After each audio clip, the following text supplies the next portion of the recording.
Kota ini bukan hanya batu dan bangunan. Ia adalah nafas panjang sebuah warisan yang tetap mengalir dari generasi ke generasi. Semarang, tempat di mana lorong-lorong tua di kota lama menjadi pengingat sunyi tentang kejayaan yang pernah singgah. Di antara dinding-dinding kolonial, budaya tak hanya diam dalam bentuk, tapi bergerak dalam tarian, dalam gamelan, dan hidup dalam adab yang diwariskan. Warisan sejati tidak hanya disimpan, ia harus dihidupkan. Maka, mari kita melangkah ke selatan menuju Ungaran. Di sana, Desa Kalongan berdiri anggun dalam dekapan alam. Sawah yang menari diterpa angin, sendang yang kembali bernyawa, dan masyarakat yang menjaga harmoni dalam hidup yang bersahaja. Desa Kalongan ini sebuah desa yang terletak di Kecamatan Ungaran Timur, Kabupaten Semarang, yang sejak tahun 2016 mendeklarasikan diri menjadi sebuah desa wisata di wilayah Kabupaten Semarang ini. Pelestariannya sendiri kami ambil di Kabupaten Semarang karena waktu itu orang tua saya memilih untuk membeli tanah di Kalongan, di Dusun Dampu, Desa Kalongan Ungaran Timur itu karena tertarik akan satu sendang. Nah, satu sendang ini kami sekeluarga rawat supaya hal tersebut itu bisa bermanfaat bagi masyarakat karena sendang tersebut kebetulan sudah ditinggalkan oleh masyarakat selama 15 tahun dengan berangkat dari filosofi bahwa air merupakan sumber kebermanfaatan bagi seluruh makhluk, sehingga berangkat dari definisi tersebut kami sekeluarga mendirikan sanggar di Kabupaten Semarang, tepatnya di Dusun Dampu, Desa Kalongan, Ungaran Timur.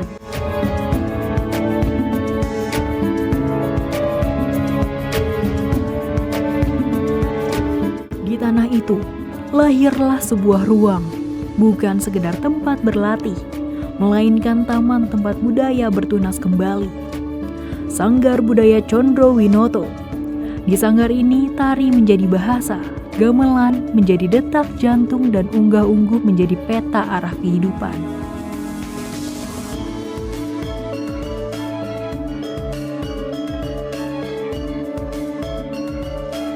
Nah, jadi Sanggar Budaya Condro Winoto. Nah, Condro Winoto sendiri merupakan nama tua dari eyang saya, yaitu Raden Nganten Sukeni Condro Winoto, yang kebetulan berarti ibu dari ibunya saya.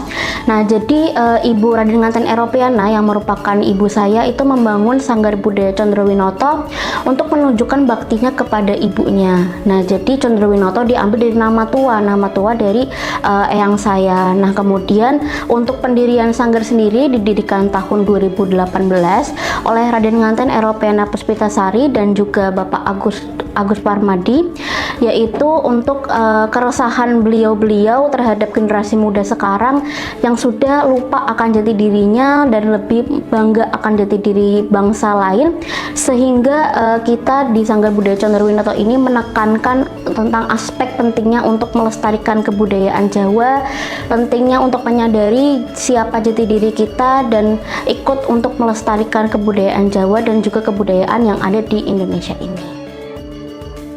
Dari nama yang penuh makna dan semangat pelestarian, Sanggar Budaya Condro Winoto hadir sebagai ruang belajar dan berproses. Di balik tembok sederhana itu, ada semangat yang terus menari dan berbunyi, menyelam jati diri lewat budaya yang hidup.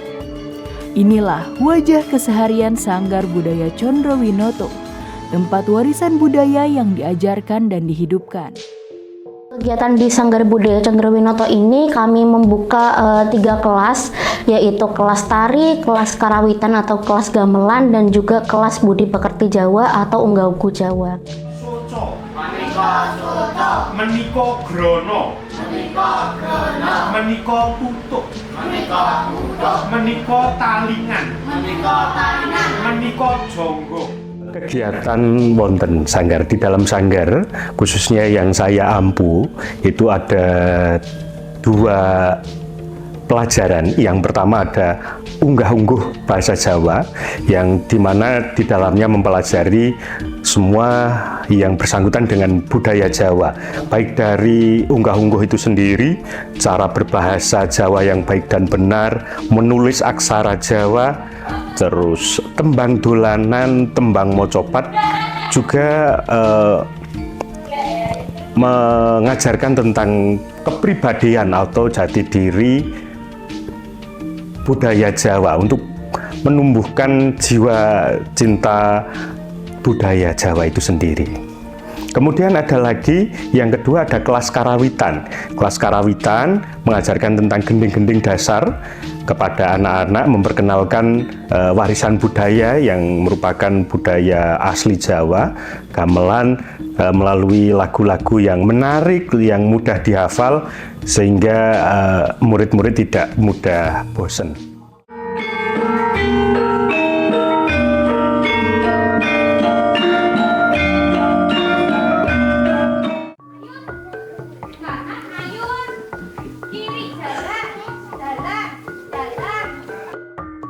Untuk materi yang ada di Sanggar Budaya Condrowinoto itu terbagi menjadi 4. Yang pertama ada kelas kecil putri dengan tari kebyok anting-anting. Kemudian yang kedua ada kelas tari putri sedang dengan materi tari Candi Ayu. Dan yang ketiga tari beruang, yaitu kelas kecil putra. Dan yang keempat adalah kelas dewasa putri, yaitu tari Sri Panganti. Untuk waktunya sendiri itu terbagi menjadi 4. Satu kelas itu durasinya adalah 1 jam menari dan praktek. Tak ada suara yang lebih jujur dari tawa anak-anak yang tengah belajar budaya. Mereka adalah benih yang hidup di tanah leluhur, tumbuh dalam irama dan nilai, agar kelak tak lupa pada siapa mereka berasal. Ataupun jumlah peserta didik yang ada di Sanggar, yaitu sampai saat ini yaitu berjumlah 80 sampai 100 anak. Untuk usianya macam-macam, ada dari SD, SMP, SMA, bahkan ada yang sudah berkuliah juga. Nah, jadi kemudian untuk pendaftarannya sendiri, pendaftaran di Sanggar, karena kami menggunakan sistem kurikulum seperti sekolah, jadi ada ujian tengah semester, ada ujian akhir semester, ada penerimaan rapot juga, sehingga pendaftaran di Sanggar ini nggak bisa langsung asal masuk aja. Jadi untuk pendaftaran di Sanggar mungkin saat setelah ujian akhir semester atau saat kenaikan kelas, baru para yang ingin mendaftarkan putra-putrinya ke Sanggar itu bisa menghubungi pengurus Sanggar. Di Sanggar Budaya Condrowinoto, seni diajarkan dengan ketekunan dan cinta. Setiap gerak dan nada bukan sekedar diajarkan, tetapi ditanamkan hingga meresap ke dalam jiwa. Inilah cara mereka merawat warisan dari hati ke hati dan dari generasi ke generasi. Metode yang saya gunakan di Sanggar Budaya Condrowinoto yaitu yang pertama demonstrasi.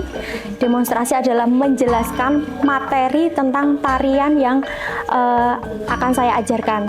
Kemudian yang kedua adalah latihan. Latihan yaitu latihan berupa fisik, olah tubuh, ya, kemudian praktek menari. Metode diskusi untuk kelas yang besar. Saya perkenalkan budaya-budaya, nanti didiskusikan bersama. Terus untuk kelas kecil, berhubung kelas kecil itu masih banyak yang belum sekolah, adapun yang masih PAUD ataupun TK, maka saya yang membimbing seperti pembelajaran di sekolah PAUD, TK, dan SD kecil. Di tengah arus modern yang tak terbendung, Sanggar Budaya Condrowinoto memilih untuk bertahan dengan cara yang halus. Demonstrasi, diskusi, dan bimbingan jadi jalan menjaga makna Jawa tetap menyala. Mengajarkan generasi muda bahwa adat bukan beban, melainkan akar yang meneguhkan. Tantangannya menjadi masalah klise untuk para pelaku seni dan pemerhati budaya, karena dewasa ini anak-anak yang sudah mulai jauh dari budayanya sendiri itu menjadi sebuah tantangan tersendiri. Apalagi Sanggar Condrowinoto ini terletak berdekatan dengan area perkotaan. Itu yang membuat jarang sekali anak-anak yang berminat untuk belajar. Maka dari itu didirikan sanggar ini untuk menarik kembali minat para generasi muda untuk terus mempelajari dan bisa memperkenalkan mungkin di kemudian hari kepada dunia luar tentang betapa hebatnya budaya Jawa. Dalam mengajar di Sanggar Budaya Condrowinoto, yaitu yang pertama adalah perkembangan zaman yang sangat modern sekarang ini. Anak-anak muda sekarang itu minim sekali untuk mencintai budaya Indonesia. Nah, maka dari itu untuk perkenalan pertama saya biasanya mengenalkan tarian-tarian yang modern. Kemudian saya selipkan tarian-tarian tradisional yang ada di Indonesia. Menjaga warisan budaya bukan hanya soal melawan arus zaman, tetapi juga tentang membuka akses yang seluas-luasnya. Sebab, tak semua anak punya kesempatan yang sama untuk belajar. Banyak sanggar di luar sana yang memungut biaya yang tak sedikit. Sayangnya, bagi sebagian besar anak-anak dan keluarga, biaya biasanya menjadi patokan penghalang. Banyak sanggar budaya di luar sana memungut biaya yang tak sedikit. Disinilah Sanggar Budaya Condrowinoto mengambil langkah berbeda. Ia hadir bukan hanya sebagai ruang belajar, tapi sebagai rumah yang terbuka untuk siapa saja. Sanggar ini memilih untuk menggratiskan seluruh proses belajar mengajar tanpa pungutan, tanpa batasan, agar siapapun dari usia berapapun dan dari latar belakang apapun punya hak yang sama untuk mengenal dan mencintai budaya Jawa. Kenapa Sanggar Budaya Condrowinoto menggratiskan pembelajaran yang ada di sanggar? Nah, sebenarnya tujuannya hanya simpel sih, Kak. Nah, Sanggar Budaya Condrowinoto ini kan karena banyak nih sanggar-sanggar di kabupaten-kabupaten Semarang itu tuh yang memungut biaya, bahkan saat pentas juga memungut biaya yang bahkan tinggi. Nah, jadi kan untuk range Kabupaten Semarang kan nggak semua dari setiap kalangan itu memiliki uang untuk bisa belajar tentang budaya. Nah, sedangkan budaya Jawa, apalagi budaya-budaya yang ada di Jawa ini tuh harus tetap dilestarikan oleh siapapun. Sehingga Sanggar Budaya Condrowinoto ini menggratiskan pembelajarannya, ataupun kita tidak mengambil profit sama sekali, karena kita ingin menjadi tempat yang inklusif aja sih, Kak, untuk semua kalangan supaya bisa belajar di sanggar, bisa melestarikan kebudayaan Jawa juga secara masif juga. Karena banyak sekali mungkin dari teman-teman juga yang ingin belajar budaya tapi terkendala biaya, mungkin masuk sanggar mana tapi terkendala biayanya. Kami dari Sanggar Budaya Condrowinoto menggratiskan tersebut supaya semua kalangan, baik semua dari segala usia, dari segala latar belakang itu bisa belajar dan bisa menimba ilmu di Sanggar Budaya Condrowinoto. Nah, itu supaya budaya Jawa itu lebih kelestariannya ataupun keeksistensiannya lebih masif lagi. Sanggar ini luar biasa karena beliau pemiliknya, Bu Ana dan juga Ki Cokro itu memfasilitasi segala sesuatu yang dibutuhkan di sanggar ini. Bahkan sanggar ini adalah salah satu-satunya sanggar nirlaba yang ada di Kabupaten Semarang, bahkan di sekitarnya. Jadi murid-murid hanya diminta untuk disiplin, sregep latihan, rajin untuk bisa belajar di sini. Langkah Sanggar Budaya Condrowinoto untuk tidak memungut biaya sepeser pun bukan hanya soal kemurahan hati, tetapi bentuk nyata dari tekad besar untuk merangkul semua kalangan. Di saat banyak ruang belajar budaya yang tak lagi terjangkau oleh sebagian masyarakat, sanggar ini memilih jalan yang berbeda. Disinilah nilai luhur budaya Jawa itu sendiri dihidupkan kembali. Tentang berbagi tanpa pamrih dan tentang pentingnya menjaga warisan bersama. Banyak anak yang sebelumnya hanya bisa menyimpan mimpi dalam diam, kini menemukan tempat untuk tumbuh. Mereka dulu hanya bisa menonton dari kejauhan, kini bisa menari, menyanyi, dan mengenakan busana tradisional dengan penuh rasa bangga. Tak sedikit pula orang tua yang dulunya ragu, kini menjadi pendukung utama, menyaksikan sendiri bagaimana anak-anak mereka tumbuh percaya diri lewat pelajaran budaya. Bukan hanya anak-anak juga, tetapi juga para pemuda, warga desa. Semuanya perlahan menemukan tempat mereka di sanggar ini. Bukan sebagai penonton, tapi sebagai bagian dari perjalanan budaya yang hidup dan bernafas di tengah masyarakat. Sanggar Budaya Condrowinoto ini sangat kelihatan sekali di masyarakat. Artinya dulu sebelum ada sanggar itu beberapa orang yang punya talenta, punya gairah untuk belajar budaya, menyalurkannya itu susah. Artinya mereka kadang tidak menemukan tempat untuk mengekspresikan daripada warga kita yang mempunyai gairah untuk itu. Tapi dengan adanya Sanggar Budaya Condrowinoto ini, warga kami yang mempunyai seni, yang mempunyai talenta, yang mempunyai passion tentang budaya akhirnya bisa terakomodir. Apalagi Sanggar Budaya Condrowinoto ini diselenggarakan secara free. Dampak keberadaan sanggar bukan hanya terasa dalam jumlah peserta yang terus bertambah, tapi juga dalam perubahan cara pandang masyarakat terhadap budaya itu sendiri. Ketika ruang terbuka dan akses dimudahkan, mereka yang memiliki potensi dan kecintaan terhadap budaya akhirnya bisa berkembang. Bakat yang dulu terpendam kini menemukan tempatnya. Namun, perjalanan melestarikan budaya tidak hanya berhenti pada membuka akses. Ada satu keputusan penting yang juga menjadi ciri khas Sanggar Budaya Condrowinoto, yakni pilihan terhadap gaya atau gagrak yang digunakan dalam pengajarannya.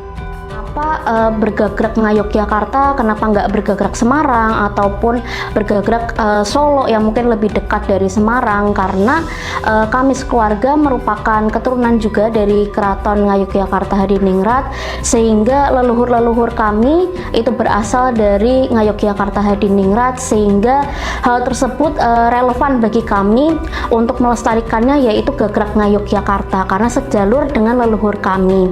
Nah, Ngayogyakarta sendiri, mengapa kami memilih itu kan juga sebuah pakem Jawa ya. Pakem Jawa kan ada Solo dan juga Jogja. Nah, kami memilih Jogja karena itu sesuai dengan jalur kami dan juga sesuai dengan pakem adat istiadat yang kami ugemi sejak zaman dahulu kala.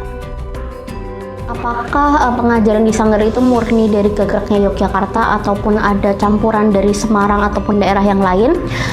Mungkin waktu itu sanggar sempat belajar mengenai tarian gambang Semarang, dan kemudian itu untuk keperluan event juga, untuk event di Kabupaten Semarang itu kebetulan tariannya itu berupa gagrak Gambang Semarang. Nah, jadi mungkin murni pelajaran dari sanggar, semua kurikulum di sanggar, semua pengajaran di sanggar, bahkan guru-gurunya pun itu mengajarkan mengenai gagrak Ngayogyakarta seperti visi misi di awal sanggar, yaitu mengajarkan gagrak Ngayogyakarta supaya kita terpusat di satu aja. Jadi kayak enggak mencar-mencar entar di daerah sini, entar di daerah sini. Jadi kita hanya berpusat fokus kepada satu daerah gagrak Ngayogyakarta. Cuman di beberapa event-event yang sanggar ikuti itu mungkin ada beberapa tarian yang mungkin mengadopsi dari budaya Jawa seperti gambang Semarang, kemudian beberapa tari-tari lainnya juga yang mungkin bukan bergagrak Ngayogyakarta. Kami juga sempat belajar akan hal itu, namun tetap utamanya yaitu di gagrak Ngayogyakarta. Sebenarnya kalau sanggar ini kan latar belakangnya dari Keraton Jogja, karena pemiliknya beliau adalah keturunan Sri Sultan Hamengkubuwono II. Tapi di sini tidak dipungkiri karawitannya mempelajari beberapa gagrak. Untuk yang dipelajari ada yang dari gagrak Jogja, ada yang dari gagrak Surakarta. Untuk yang anak-anak spesifiknya agar tidak mudah bosan, saya seringkali menyelipkan gagrak Semarangan yang lebih ceria dan berirama riang. Semua yang terjadi di Sanggar Budaya Condrowinoto tidak lepas dari dedikasi luar biasa Bu Ana dan Ki Cokro. Dua sosok yang bukan hanya menjadi pendiri, tetapi juga menjadi roh dari setiap kegiatan di sanggar ini. Tempat di mana budaya diajarkan tanpa syarat, tanpa biaya, hanya dengan satu imbal balik, disiplin, ketekunan, dan semangat belajar. Namun, di balik antusiasme yang kini tumbuh begitu besar, Sanggar Budaya Condrowinoto tidak selalu seperti ini. Ada masa di mana keberadaannya nyaris tak terdengar, hanya segelintir orang yang tahu. Maka, untuk menjangkau lebih banyak orang, sanggar ini memulai dari cara yang paling sederhana, dari mulut ke mulut. Pada dahulunya, pada tahun 2018 sampai 2020-2021 itu tuh Sanggar Budaya Condrowinoto ini masih dalam skup kecil, yaitu di Kabupaten Semarang. Jadi sehingga pada saat awal-awal kita merintis Sanggar Budaya Condrowinoto ini masih belum mendapatkan atensi sebanyak sekarang. Nah, jadi pada tahun 2018 sampai 2020 itu kami melakukan secara mulut ke mulut, yaitu terhadap warga-warga di sana. Jadi pertama murid kita masih 5, masih 10 karena mulut ke mulut itu tadi. Jadi kayak misalnya ada anak yang belajar di sanggar, kemudian karena ada bedanya nih Kak, yang belajar di sanggar dan yang nggak belajar di sanggar itu pasti kan ada bedanya. Karena apalagi kami sudah mengajari dari kelas Ungga-Unggu Jawa juga, jadi pasti ada perbedaannya, sehingga output yang baik ini yang diterima oleh orang tua murid itu bisa menghasilkan promosi yang secara tidak sadar itu bisa mempengaruhi bagi sanggar. Jadi untuk mulut ke mulut itu biasanya dari situ sih Kak, karena kan dulu pas kita awal-awal pendirian kita masih belum mendapatkan atensi sebanyak sekarang, kita belum bisa mendapatkan masa sebanyak sekarang. Dari hari ke hari, langkah demi langkah telah mereka tempuh. Tak mudah memang, tapi semangat itu terus hidup. Di balik latihan, tawa dan keringat, Sanggar Budaya Condrowinoto bukan hanya tentang masa lalu, tapi juga tentang masa depan. Saatnya kita dengarkan bisikan harapan yang tumbuh dari hati mereka untuk hari yang akan datang. Saya berharap untuk Sanggar Budaya Condrowinoto tetap terjaga eksistensinya walaupun zaman sudah semakin maju. Saya berharap supaya Sanggar Budaya Condrowinoto ini terus mengembangkan inovasinya, terus mengembangkan inovasi-inovasi yang lebih maju untuk mengikuti arus perkembangan zaman sekarang supaya bisa lebih relevan untuk berkembang sesuai zamannya. Sanggar Budaya Condrowinoto ini bisa terus berkembang, tidak hanya untuk skup lingkup Kalongan saja, tapi setidaknya di wilayah Ungaran dan Kabupaten Semarang ini. Harapan saya untuk anak-anak Sanggar Budaya Condrowinoto, semoga anak-anak Sanggar Budaya Condrowinoto bisa membawa nama baik Sanggar Budaya Condrowinoto ke masyarakat luas, kemudian bisa membanggakan sanggar. Harapan saya pribadi untuk sanggar ini agar semakin maju, semakin tinggi namanya, semakin bisa mencakup semua kalangan yang ingin belajar budaya Jawa. Di saat dunia terus bergerak maju, Sanggar Budaya Condrowinoto memilih untuk tetap berpijak, bukan untuk tertinggal, tapi untuk menjaga agar langkah kita tak pernah kehilangan arah. Inilah Bridge of Heritage, nafas yang tak hanya hidup di hari ini, tapi terus mengalir menuju masa depan.